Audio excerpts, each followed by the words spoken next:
Imeli smo primer, ko je neka dijakinja dosegla zlato medaljo na tem tekmovanju mladih raziskovalcev.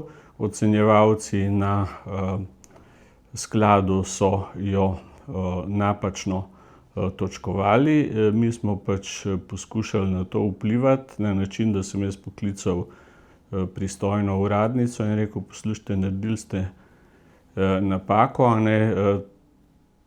To mesto praviloma prinaša več točk in tudi je bilo stotine primerov, da je bilo več točk za enako mesto.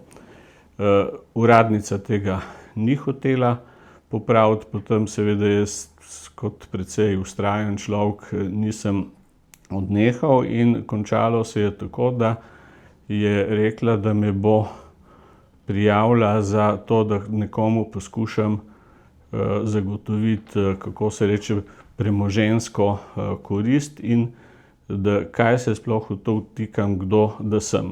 Sklad tega ni bil pripravljen popraviti, epilog je bil pa tak, da je ta prosilka na koncu s sodbo sodišča prišla do te štipendije. Ampak to je popolnoma napačno sporočilo, da morajo ljudje, ki se potrudijo preko pritožb in sodišča, priti do tega, da ne govorimo o stroških, ki so s tem povezani s strani prosilcev, pa seveda tudi, da se po nepotrebnem obremenjuje to delovno in socialno sodišče. To seveda ni edini primer.